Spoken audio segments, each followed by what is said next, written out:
Welcome back to another Plasticon review. Today we're going to look at a Hot Wheel, and probably one of the coolest Hot Wheels I have in my collection.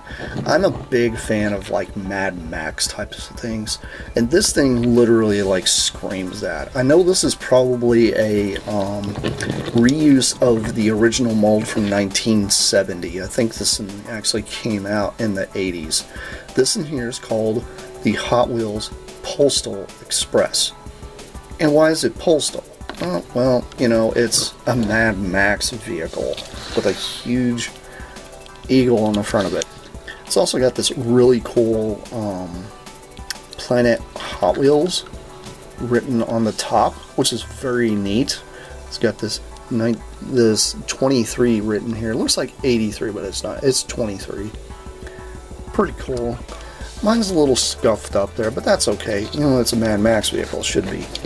That's got a really neat appearance to it. It rolls very well, obviously, being as old as it is. It has a bit of a wobble on its wheels, but you know, that's okay. I don't care. I play with these things all the time anyway, so I'm just into Hot Wheels. I just like Hot Wheels, whether they roll very well or not. It's just my kind of thing.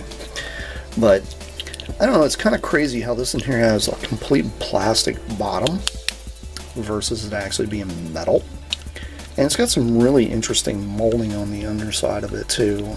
They called this in here the Sidekick. That's what they called this one. And this one's actually got a cool little gimmick. It's got this set of exhausts here.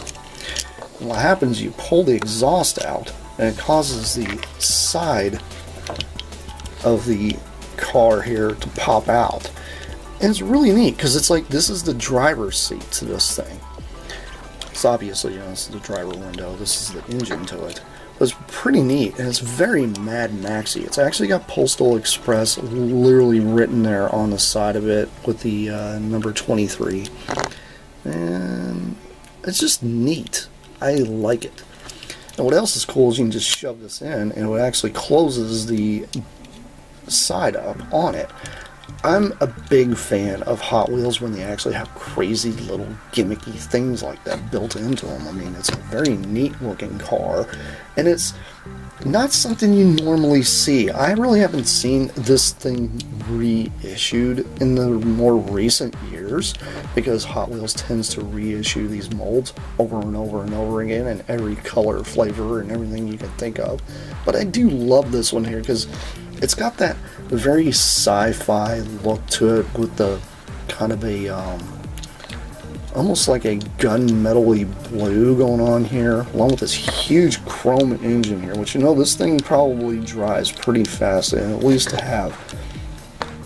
It's looking like twin V8s built into it. Like, this thing would really move, especially as sleek as it is. I mean, look at this thing.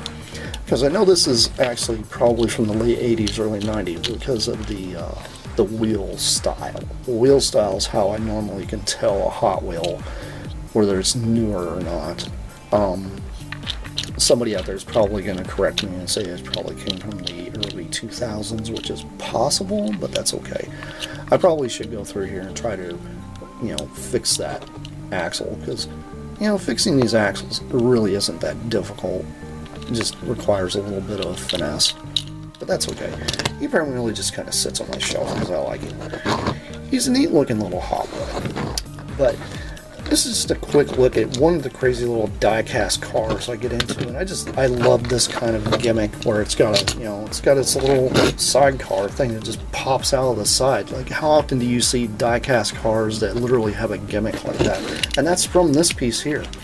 And to be honest, I don't see this getting broke that much in the, you know, throughout the years, but I can actually see a kid maybe snap this off, and if they snapped it off, you wouldn't be able to pull this in and out because you'd actually have to, you know, drill these out to replace this part or maybe even repair it.